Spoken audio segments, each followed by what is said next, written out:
मंगलाचरण। नमो अरिहन्ताणं नमो सिद्धाणं नमो आयिरीयाणं नमो उवजायाणं नमो लोये सवसाहुणम् मोक्षमार्गस्य नेतारं वेतारं कर्मबुभ्रतां ज्ञातारं विश्वतत्त्वानां वन्दे तद्गुणलब्धये।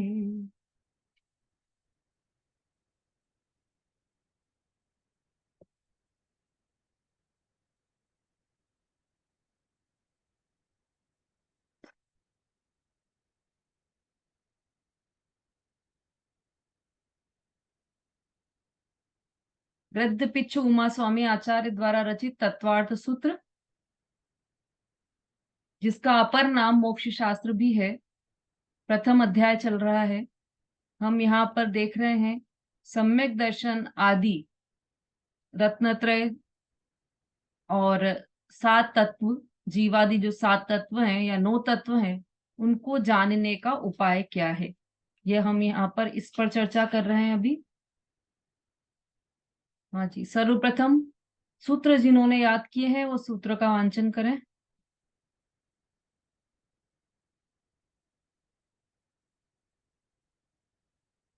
समता भाभी। सुना रहे अब जितने हो जाए। जय जिनेन्द्र दीदी। सम्यक दर्शन ज्ञान चारित्राणि मोक्ष मार्ग तत्वार श्रद्धानम सम्यक दर्शनम जीवा जीव आश्रम वन सम्मान निद्रा मोक्षाश तत्वम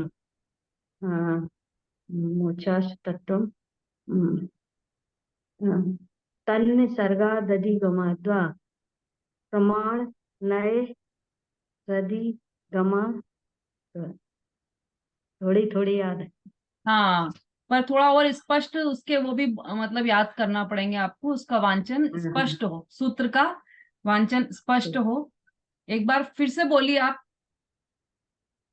सम्यक दर्शन ज्ञान चारित्राणि मोक्ष मार्गा तत्वार्थ दानम मोक्ष, सम्यक दर्शन। एक मिनट थोड़ा आराम आराम से। सम्यक दर्शन ज्ञान चारित्राणि मोक्ष मार्ग, मोक्ष एक वचन है ना, मोक्ष तो मार्ग। मोक्ष मार्ग। हाँ हम्म हाँ, मोक्ष मार्ग हम्म तत्वार्थ दानम सम्यक दर्शनम तन्न सर्ग दधि गमाद्वा फिर से बोलिए। जीवा जीव आसव वन सम्मत जीवा जीव आसव वन सम्मत निर्जरा मोक्षाशु तत्व। जीवा जीवाश्रव, ठीक है सर। जीवा। हम्म और जीवा जीवा बोलिए।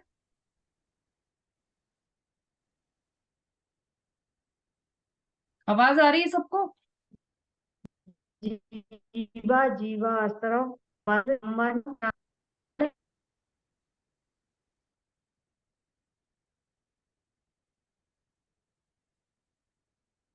चलिए, हाँ संगीता जी आप बोलिए।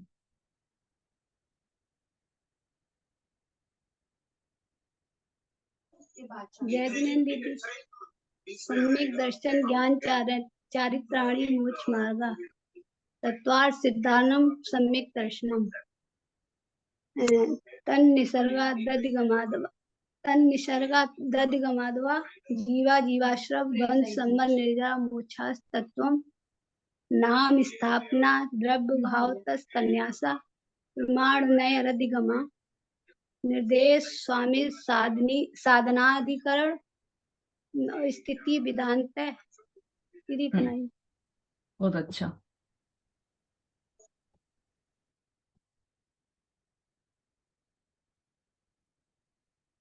हाँ, सब लोग थोड़ा रोज पढ़ेंगे ना इसको तो याद हो जाएगा सबको, ज्यादा कठिन नहीं। और अर्थ हम समझते जा रहे हैं ना, तो इसलिए और सरल भी हो जाएगा। चलिए आ जाइए अपने विषय पर। कल हमने चर्चा की थी प्रमाण और नय के बारे में, चर्चा की थी कल। प्रमाण नए नहीं, कल तो हमने निर्देश स्वामित्व साधनाधिकरण स्थिति विधानता, ये 7वां सूत्र की चर्चा हमने कल की थी। ये सब क्या है? निश्चय सम्यक दर्शनादिक जानने के अमुख्य उपाय हैं। मुख्य उपाय तो प्रमाण नय अधिगम था। प्रमाण और नय ये मुख्य उपाय थे। अब यहाँ पर अमुख्य उपाय बताए हैं। निर्देश स्वामित्व साधनाधिकरण स्थिति विधानतः, मतलब निर्देश स्वामित्व साधन अधिकरण स्थिति और विधान, ये निश्चय सम्यक दर्शनादिक को जानने के उपाय हैं।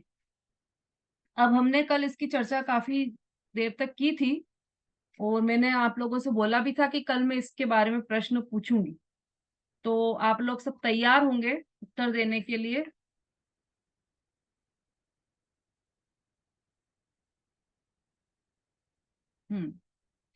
निर्देश का अर्थ क्या है, और चूंकि हमें सम्यक दर्शन प्राप्त करना है तो उसी पर घटाकर आपको बताना है। निर्देश का अर्थ क्या है और सम्यक दर्शन के लिए वो बताना है आप। सुनीता जी।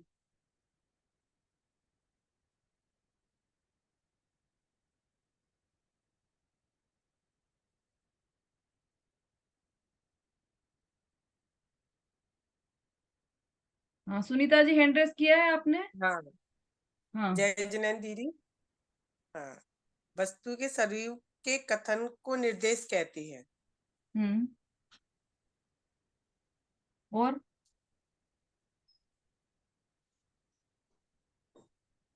वस्तु का स्वरूप क्या है? हम सम्यक दर्शन की बात करें तो सम्यक दर्शन का स्वरूप क्या है? जो वस्तु जैसी है उसका यथार्थ स्वरूप बताना।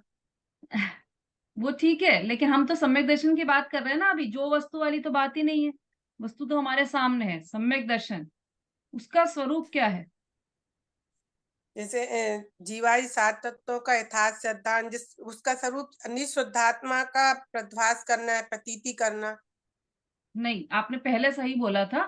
तत्वार्थ श्रद्धान इसका स्वरूप है। सम्यक दर्शन का स्वरूप है तत्वार्थ श्रद्धान। अभी अपनी यहाँ पर चर्चा भी चल चुकी है। चलिए, अब इस सम्यक दर्शन, पहले तो स्वामी शब्द का क्या अर्थ है और सम्यक दर्शन का स्वामी कौन है, ये दोनों प्रश्न का उत्तर देना है।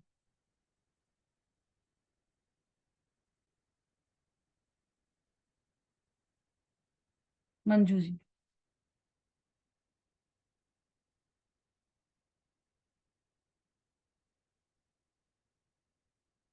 अरे अनम्यूट कीजिए। रजनी दीदी, हम्म। स्वामित्व का मतलब अधिपत्य, अधिकार होना उस पर। और इसका सम्यक दर्शन का स्वामी चारों गतियों के जीव होते हैं और संगी पंचेंद्री। हाँ, बहुत बढ़िया, बिल्कुल सही बताया आपने। निर्देश देख लिया हमने, स्वामित्व देख लिया। अब साधन, तो साधन का अर्थ क्या है और सम्यक दर्शन का साधन क्या है? विमलेश जी।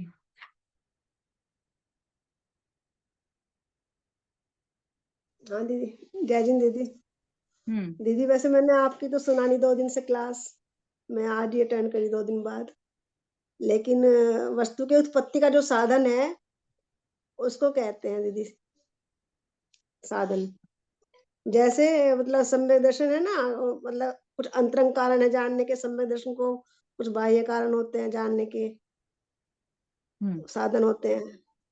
ठीक है, आप क्यों नहीं अटेंड कर पा रहे हैं अभी क्लास? दीदी 2 दिन से मैं बाहर थी दीदी। अच्छा, समय नहीं निकाल पाई वहां पे भी। ठीक है, चलिए। हाँ सुलेखा जी बोली।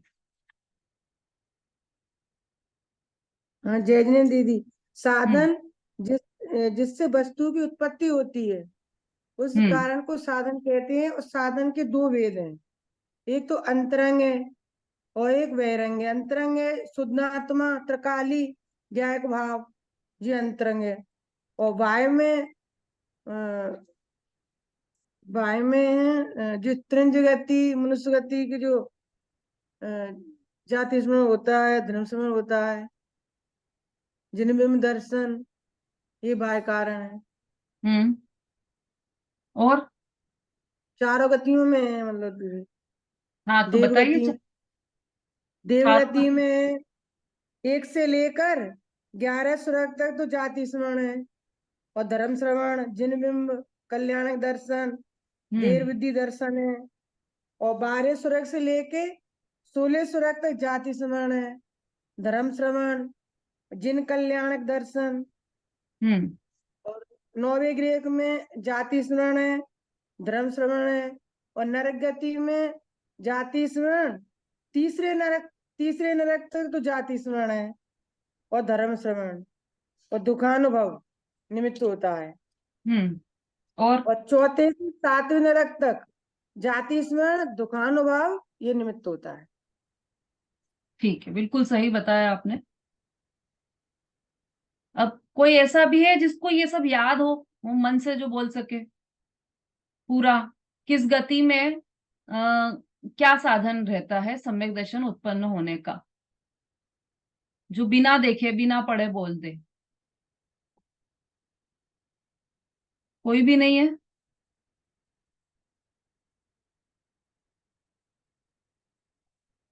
अरे वाह, क्या बात है। उषा जी बोली।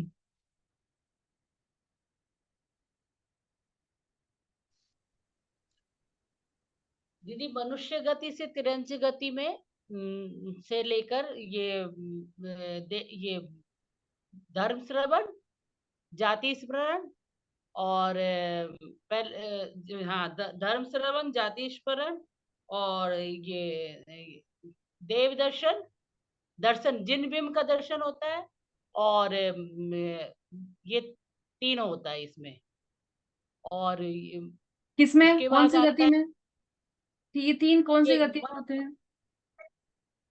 मनुष्य गति से ये त्रियंज गति तक। अरे तक तक की कहाँ बात है? मनुष्य अच्छा, गति और तिर्यंच गति में। हाँ ठीक है, चलिए आगे बोलिए।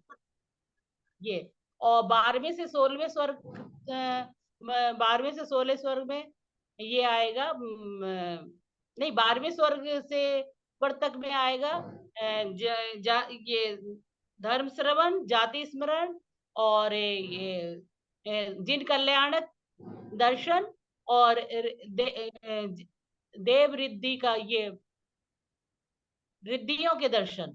कहाँ से कहाँ तक?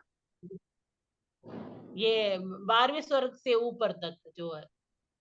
नहीं, 12वें स्वर्ग 12वें से स्वर्ग से, नीचे की बात है ये, पहले से हाँ लेकर 12, 12वें स्वर्ग तक। कौन हाँ कौन, 12वें तक का। क्या क्या हुआ, कौन जी कौन सी तीन चीजें हुई ना, क्या क्या हुई? दीदी, जाति स्मरण हो गया, धर्म हम्म। श्रवण हो गया और ये कल्याणक का ये दर्शन हो गया, और और एक है ये देव रिद्धि का, देव हाँ। रिद्धि के दर्शन। हाँ 4 हो गया इसमें। और 4। 12वें से 16वें स्वर्ग में आ गया धर्म श्रवण, हम्म। जाति स्मरण हम्म। और एक आया में कल्याणक के दर्शन बहुत बढ़िया। है। और और अब आया इसमें कि नरक गति, ये ग्रेवेक में आएगा दीदी, ग्रेवेक में आएगा जाति स्मरण और धर्म श्रवण। ठीक है। हम्म। और दीदी उसके बाद क्या आएगा?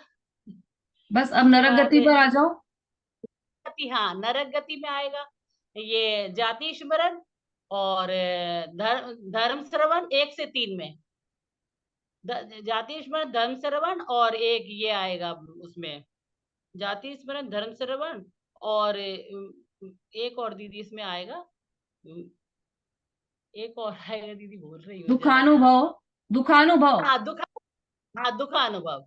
हम्म। और चौथे से उसमें आएगा 7वें तक का रहता है शायद, चौथे 7वें तक का आएगा, उसमें जाति स्मरण आएगा और दुखानुभव भी रहेगा इसमें पूरा। बहुत बढ़िया, बहुत बढ़िया, वेरी गुड। सब तालियां बजाइए भैया, उषा जी ने बिल्कुल बिना देखे और पूरा सारे बताए, बहुत अच्छा।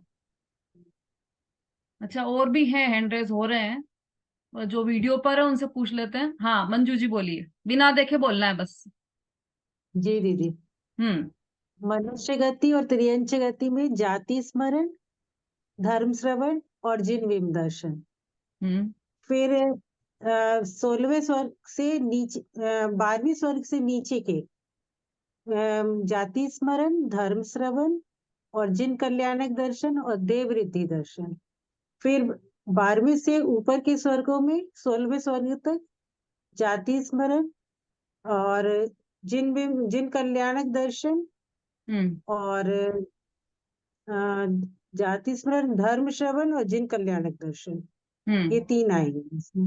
हाँ फिर ग्रेवेक 9 ग्रेवेकों में जाति स्मरण और धर्म श्रवण, ये और जिन कल्याणक दर्शन उसमें नहीं है, यही 2 है इसमें। और नरक, तीसरे नरक, पहले से तीसरे नरक तक जाति स्मरण और धर्म श्रवण और दुखानुभव। फिर चौथे से 7वें नरक में जाति स्मरण और दुखानुभव। बहुत बढ़िया, बिल्कुल सही, बहुत अच्छा। सबको याद करना है ये कहाँ तक क्या क्या रहता है, सम्यक दर्शन कहाँ कहाँ उत्पन्न हो सकता है और सम्यक दर्शन उत्पन्न होने में निमित्त क्या क्या है, वो सबको पता होना चाहिए, है ना। और मैं प्रतिदिन पूछूंगी ये, ऐसा नहीं कि आज पूछ लिया तो अब क्या पूछेंगे, कल तो याद ही नहीं करें, ऐसा नहीं।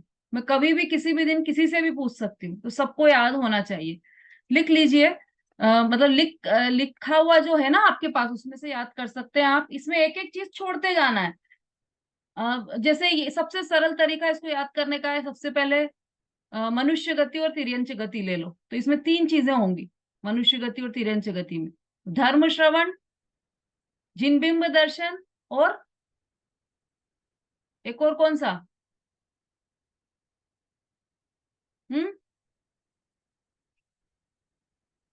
जाति स्मरण, उससे भी सम्यक दर्शन हो जाएगा यहाँ पर। नरक में, सॉरी, देव में भी नहीं, मनुष्य में भी और तिर्यंच में भी, इन दोनों को जाति स्मरण भी हो सकता है, धर्म श्रवण से भी सम्यक दर्शन उत्पन्न हो सकता है और जिन बिंब दर्शन से भी सम्यक दर्शन उत्पन्न हो सकता है ना। इसमें तो इन तीनों में तो 2 गतियां हो गई, अब बची 2 गतियां और। तो पहले यदि नरक गति को लेते हैं तो नरक गति में पहले से तीसरे नरक तक 3 चीजों से सम्यक तो हो सकता है। कौन कौन सी 3 चीजें? तो एक तो जाति स्मरण, दूसरा धर्म श्रवण और तीसरा दुखानुभव। फिर तीसरे नरक से आगे, मतलब चौथे से लेकर 7वें तक, वहां पर धर्म श्रवण की कोई व्यवस्था नहीं है, इसलिए धर्म श्रवण हट जाएगा, तो बच जाएंगे 2। कौन कौन से बचेंगे 2? एक तो एक तो जाति स्मरण और दूसरा दुखानुभव।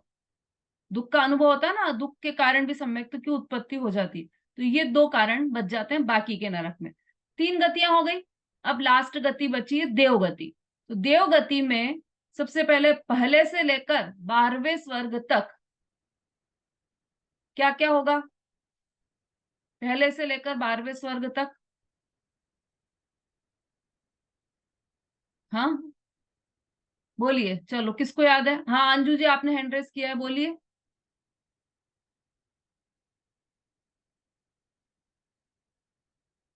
अनम्यूट करना पड़ेगा ना।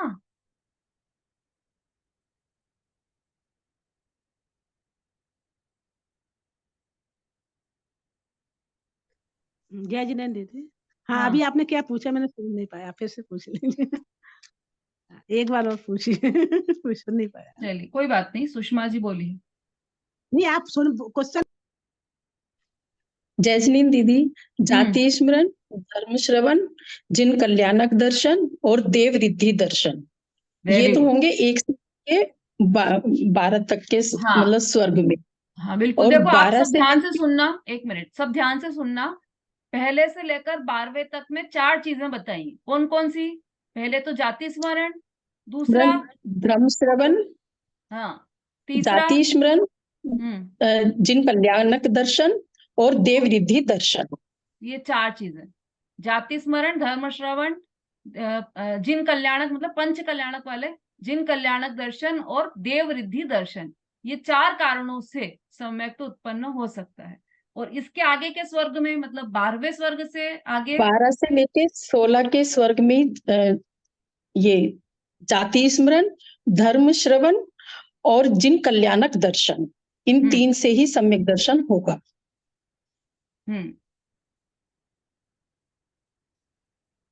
देव रिद्धि से नहीं होगा, क्योंकि उनके पास रिद्धियां होती हैं। हाँ, सब एक समान होते हैं ना वहां पर। उसके आगे के स्वर्गों में सारे ही इंद्र समान होते हैं, किसी का कम और किसी की ज्यादा रिद्धि, ऐसा वाली बात नहीं है। वो होती है 12वें स्वर्ग से पहले, इसलिए वहां पर देव रिद्धि दर्शन कारण बताया है। और यहाँ पर देव रिद्धि दर्शन हट गया तो कितने बच गए? 3 बच गए। धर्म श्रवण, जाति स्मरण और जिन कल्याणक दर्शन, है ना, एक कट गया इसमें से। हाँ, और नवग्रह में ये जाति स्मरण और धर्म श्रवण। हाँ, वहां पर बस पंच यही दो कल्याणक थे। में आने का भी उनको भाव नहीं होता है उससे ऊपर के देवों को, क्योंकि वो उनकी चर्चा है ही कंटिन्यू चलती रहती है। तो इतने वो आत्मरस में भीगे हुए रहते हैं कि इतना भी विकल्प नहीं आता उनको कि वो नीचे उतरकर पंच कल्याणक में आए। तो इसलिए वहां पर एक जिन कल्याणक दर्शन वो भी कट गया, तो 2 बच गए सिर्फ, जाति स्मरण और धर्म श्रवण। धर्म श्रवण, ये 2 बच गए, बस हो गए पूरे।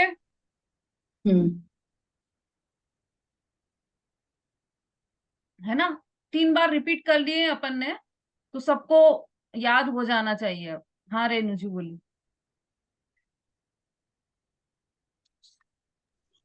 दीदी मैं ये पूछ रही थी कि जैसे 12वें से 16वें स्वर्ग तक में जो जीव जाता है, क्या वो सम्यक दृष्टि नहीं होता? 12वें से 16वें स्वर्ग में? हाँ जी। हाँ, ऐसा कंपलसरी नहीं है कि अच्छा, कंपल्सरी। सभी देव सम्यक दृष्टि हो, ऐसा नहीं है। कुछ हो सकते हैं, कुछ नहीं भी हो सकते। ठीक है, ठीक है, क्योंकि रिद्धियां आपने कहा ना, तो मतलब रिद्धियां तो सम्यक दर्शन के बाद ही उत्पन्न नहीं होती हैं। वो वाली रिद्धि की बात नहीं है यहाँ पर भाई। वो अच्छा, तो अच्छा। मुनिराज की जो अणिमा गरिमा वो वाली रिद्धि की नहीं बात है। बीज बुद्धि अक्षीण संवास महान रिद्धि, वो तो मुनिराज को होती है ना, उस रिद्धि हाँ की जी। बात नहीं है यहाँ पर। ये देवताओं की जो रिद्धियां होती है, अच्छा, स्वर्ग के देवों अच्छा की, जी, उस अच्छा। रिद्धि की बात। ठीक, मतलब मिथ्या दृष्टि जीव भी जा सकता है। हाँ हाँ, अभी देखो और आने वाला है, इसका डिटेल और आएगा। हाँ जी, अब ठीक ये है दो दीदी। 3 चीजें चल गई हमारी, निर्देश, हाँ। स्वामी और साधन। अब कौन हाँ सा जी। आया? निर्देश, स्वामित्व, साधन, अब अधिकरण। तो हाँ। अधिकरण किसे कहते हैं, और अधिकरण सम्यक दर्शन के लिए क्या अधिकरण है?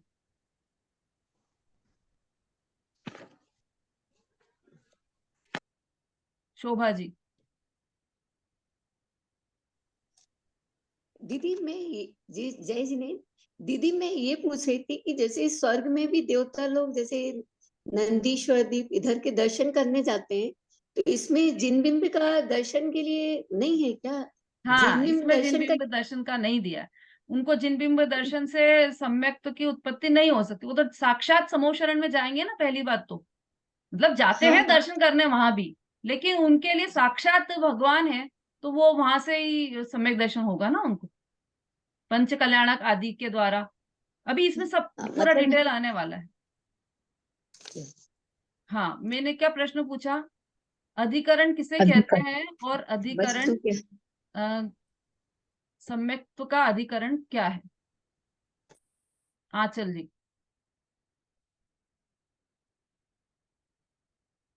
अधिकरण अंतरंग में तो आत्मा ही आधार है, और बाह्य में तृष्णाली, जो 14 राजू लंबी और 1 राजू चौड़ी और 1 राजू या मोटाई कह सकते हैं, वो मतलब तृष्णाली आधार है।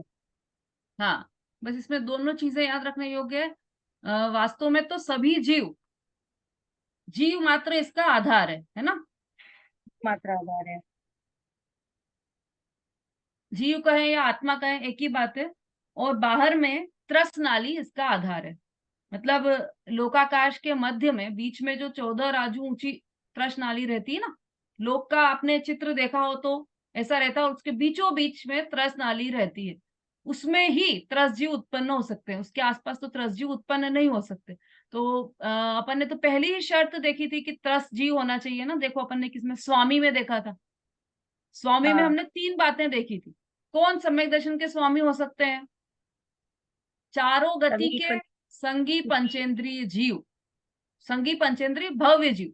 तो पहली बात तो पंचेंद्रिय होना चाहिए, दूसरी बात वो संगी होना चाहिए, और तीसरी बात वो भव्य जीव होना चाहिए। तो ये जो संगी है ना, संगी तो केवल त्रस नाली में ही होंगे, तो इसलिए उसका आधार, बाह्य आधार त्रस नाली है, अंतरंग आधार आत्मा है, जीव मात्र स्वयं है। तो ये हो गए 3 हमारे, 4 निर्देश, स्वामी, साधन और अधिकरण, चारों क्लियर हो गए। अब आगे बढ़ते हैं। निर्देश, स्वामित्व, साधन, अधिकरण, स्थिति। अब स्थिति का नंबर आया। तो स्थिति, स्थिति अर्थात क्या, और सम्यक दर्शन की स्थिति कितनी होती है, क्या होती है, वो बताना है आप।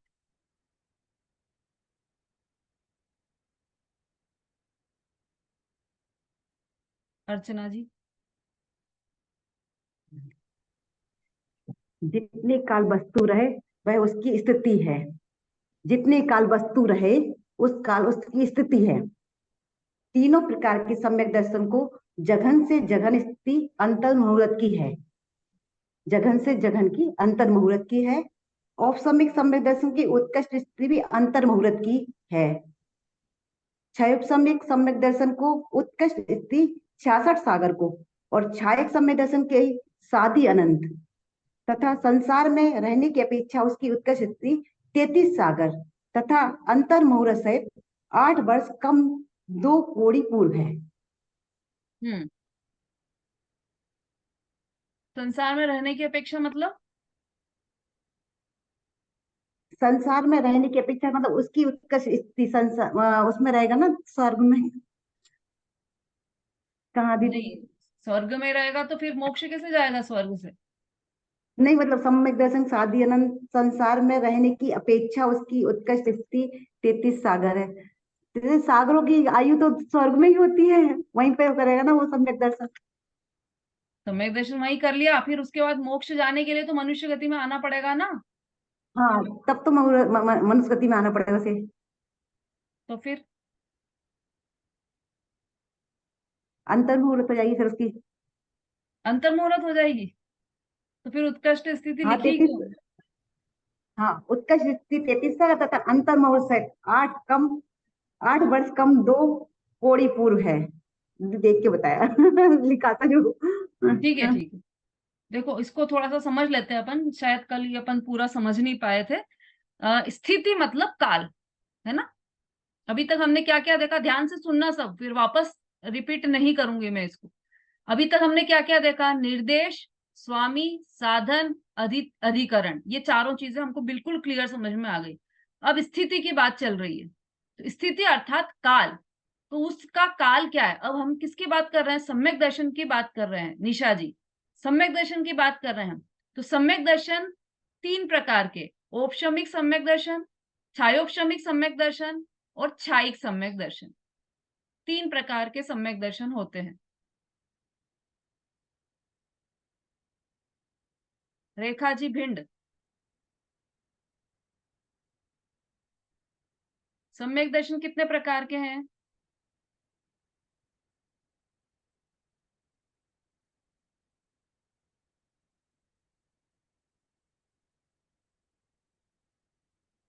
नमिता जी।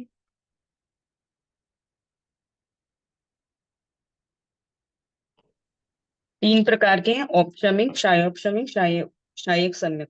हाँ, बहुत अच्छा। ये जो 3 प्रकार के सम्यक दर्शन हैं, उनकी स्थिति कितनी है, वो कितने समय तक टिकते हैं, उसकी बात यहाँ पर चल रही है। तो इसमें जघन्य और उत्कृष्ट कोई भी चीज है ना, अपन जैसे खाने का एक मसाला भी खरीदा हमने, तो हम क्या देखते हैं उस पर, सबसे पहले डेट, एक्सपायरी डेट क्या है इसकी, इसकी शेल्फ लाइफ कितनी है। उसमें लिखा है कि 15 दिन की शेल्फ लाइफ, तो हम नहीं खरीदेंगे कि अरे 15 दिन में तो ये हमारा पूरा नहीं होगा। अब 5 साल लिखी है शेल्फ लाइफ, मतलब उसकी एक्सपायरी डेट 5 साल बाद की लिखी है, तो वो हम फिर खरीदते हैं। तो उसकी शेल्फ लाइफ, तो शेल्फ लाइफ कम से कम इतना और ज्यादा से ज्यादा इतना, ऐसा। तो कम से कम तो इतना कि भाई अभी आप खत्म कर दो, मतलब तुरंत खा सकते हो आप। और कुछ कुछ दवाइयां ऐसी आती है कि अभी 15 दिन ये डाइल्यूट होगी, उसके बाद आपको खानी, तो ऐसा। लेकिन यहाँ पर भी उसकी जघन्य मतलब सब कम से कम, और उत्कृष्ट अधिक से अधिक, उसकी स्थिति कितनी है वो बताने के लिए ये बताया है यहाँ पर कि तीनों ही सम्यक दर्शन की जघन्य स्थिति है अंतर मुहूर्त। क्यों लिखा ऐसा? जघन्य स्थिति अंतर्मुहूर्त मतलब क्या हुआ, क्यों, क्या समझ, हम इसको समझें तो कोई भी सम्यक्त उत्पन्न, जैसे उपशम सम्यक्त है तो उसकी तो जघन्य और उत्कृष्ट स्थिति औपशमिक सम्यक दर्शन की दोनों ही अंतर्मुहूर्त है। मतलब वो कम से कम भी अंतर्मुहूर्त रहेगा और अधिक से अधिक भी अंतर्मुहूर्त तक ही रहेगा, उसके बाद वो सम्यक्त पलट जाएगा और मिथ्यात्व उत्पन्न हो जाएगा। तो इतनी स्थिति है किसकी? औपशमिक सम्यक्त की, इसलिए उसको जघन्य और उत्कृष्ट दोनों का काल उसका अंतर्मुहूर्त बताया। उसके बाद जो दूसरा सम्यक्त है छायोपशमिक सम्यक्त, उसकी जघन्य स्थिति तो अंतर्मुहूर्त है, मतलब कम से कम वो अंतर्मुहूर्त रहेगा, और उत्कृष्ट स्थिति 66 सागर है, 66 सागर, मतलब अधिक से अधिक इतना समय तक टिकेगा। अब इसको हम समझे कम से कम और अधिक से अधिक का क्या मतलब है। तो मतलब जैसे क्षयोपशम सम्यक्त तो हुआ, उसके बाद वो अंतर्मुहूर्त तो टिकेगा ही, और अंतर्मुहूर्त के बाद वो क्षय भी मतलब खत्म भी हो सकता है, क्षयोपशम सम्यक्त का अभाव हो जाए ऐसा भी हो सकता है, मिथ्यात्व उत्पन्न हो जाए या क्षयिक सम्यक्त उत्पन्न हो जाए ऐसा हो सकता है, पर मतलब अंतर्मुहूर्त तक तो टिकेगा ही कम से कम, और अधिक से अधिक वो 66 सागर तक टिक सकता है, उससे ज्यादा नहीं टिकेगा। औपशमिक सम्यक्त 66 सागर से अधिक नहीं टिकेगा। छायोपशमिक सम्यक्त 66 सागर उसकी हाईएस्ट है, मतलब अधिकतम सीमा है 66 सागर। ठीक है, तो हो गए उपशम सम्यक्त, औपशमिक सम्यक्त और छायोपशमिक सम्यक्त। तीसरा है क्षयिक सम्यक्त। अब इसकी जघन्य आयु तो अंतर्मुहूर्त है, और उत्कृष्ट आयु कितनी है क्षयिक सम्यक्त? तो वैसे देखा जाए तो क्षयिक सम्यक्त की उत्कृष्ट आयु तो अनंत काल है, क्योंकि एक बार ये प्रारंभ हो गया तो फिर छूटेगा ही नहीं, हमेशा ही रहेगा। अनंत भगवान के भी चतुष्टय देखते हैं ना अपन उसमें, तो क्षयिक सम्यक ज्ञान अगुरु लघु अवगाहना सूक्ष्म वीरजवान निराबाद गुण सिद्ध के, ये 8 जो है, मतलब वहां सिद्ध भगवान को भी रहता है क्षयिक सम्यक। सिद्ध भगवान के जो 8 गुण बताए उसमें भी क्षयिक सम्यक है, तो सिद्ध भगवान को भी रहता है क्षयिक सम्यक तो फिर वो तो कभी खत्म ही नहीं होगा। तो वास्तव में तो वो उसकी उत्कृष्ट स्थिति तो अनंत काल की है, लेकिन संसार में रहने की अपेक्षा से उत्कृष्ट स्थिति कितनी, इसका अर्थ यह है कि क्षयिक सम्यक्त सहित जीव कितने समय तक संसार में रह सकता है। समझ में आ रहा है? जिसको क्षयिक सम्यक्त प्रकट हो गया, ऐसा जीव अधिक से अधिक कितने समय तक संसार में रह सकता है, इस अपेक्षा से यह कथन है। तो कम से कम तो वो अंतर्मुहूर्त रहेगा, जैसे भरत चक्रवर्ती, नहीं खैर उनका भी बहुत समय हो गया था, लेकिन किसी को ऐसा हो सकता है कि क्षयिक सम्यक्त तो उत्पन्न हुआ हो और अंतर्मुहूर्त में केवल ज्ञान होके मोक्ष हो जाए, वो संसार में अंतर्मुहूर्त से ज्यादा टिके ही नहीं, ऐसा हो सकता है क्षयिक सम्यक्त के बाद। लेकिन जिसका टिक जाएगा, जो क्षयिक सम्यक्त के बाद टिकेगा संसार में, तो उसका अधिक से अधिक कितना होगा? अधिक से अधिक की बात है, देखो जो क्षयोपशम सम्यक्त है उसमें कम से कम अंतर्मुहूर्त था और अधिक से अधिक 66 सागर था। तो ऐसा नहीं है कि या तो अंतर्मुहूर्त में ही हट जाएगा क्षयोपशम सम्यक्त और या फिर 66 सागर के बाद हटेगा, ऐसा नहीं कह रहे हैं यहाँ पर। उसके बीच का जितना भी समय है वो सब उसमें समाहित है। अंतर्मुहूर्त और 1 घंटा, 1 घंटा भी उसमें समाहित है, 5 घंटे भी उसमें समाहित है, 10 दिन भी उसमें समाहित है, 1 वर्ष भी उसमें समाहित है, मतलब 66 सागर तक जितने समय के भेद हो सकते हैं वो सब उसमें समाहित, मतलब इतने समय भी टिक सकता है, 10 दिन भी टिक सकता है क्षयोपशमिक समय। समझ में आ रहा है? कठिन तो नहीं हो रहा? हाँ अंजू जी, कोई प्रश्न है आपका? दीदी जैसे वो राजा श्याणक के नरक में उनको क्षयिक समय दर्शन है, अभी भी रहे नरक में भी रहता होगा। हाँ है ना, अभी भी है, लेके गए ना, यहीं से लेके गए है ना, वो तो यहीं से लेके गए ना उनको, मतलब श्याणक जो पर्याय में थे ना, तभी राजा की पर्याय में उनको हो गया था ना क्षयिक समय। नहीं उसके बाद तो मिथ्यात्व हो गया था वापस भी हो गया था। हाँ अच्छा अच्छा। हाँ समता जी बोलिए। जैसे छायक सम्यक्त तो जैसे एक बार हो जाता फिर छूटता कहाँ है हाँ ये। हाँ ऐसा ही है, छूटता नहीं है। लेकिन छायिक सम्यक्त सहित जीव संसार में कितने दिन रह सकता है उस अपेक्षा से ये वर्णन चल रहा है ना। छायिक सम्यक्त तो है, लेकिन अब वो संसार में कितने दिन रहेगा, तो अंतर्मुहूर्त भी रह सकता है, अंतर्मुहूर्त बाद ही मोक्ष हो जाए उसको। अब वो उसको वापस मिथ्यात्व नहीं होगा, ये नियम है। छायिक सम्यक्त तो हो गया तो कभी भी मिथ्यात्व नहीं होगा, अब तो मोक्ष जाएगा ही जाएगा। लेकिन कब जाएगा मोक्ष, तो अंतर्मुहूर्त बाद भी मोक्ष जा सकता है। और अधिक से अधिक उसकी क्या स्थिति है वो भी अभी बताने वाले हैं। उतने समय में भी मोक्ष जा सकता है, और बीच के किसी मतलब अंतर्मुहूर्त से लेकर उतने समय के बीच का जितने भी समय है उन सब में वो मोक्ष जा सकता है। तो कम से कम और अधिक से अधिक वो यहाँ पर बता रहे हैं, और वो भी संसार में रहने की अपेक्षा से। वास्तव में तो अनंत काल तक रहेगा छायिक सम्यक, और छायिक सम्यक तो सहित संसार में जीव कब तक रह सकता है, तो उसमें कम से कम तो बताया अंतर्मुहूर्त। अब अधिक से अधिक देखो, थोड़ा सा यहाँ पर उपयोग टिकाना, आप थोड़ी सी सूक्ष्म बात है। अधिक से अधिक जो छायिक सम्यक्त्व है वह है 33 सागर प्लस 8 वर्ष अंतर्मुहूर्त कम 2 पूर्व कोटि। तो अब पहले तो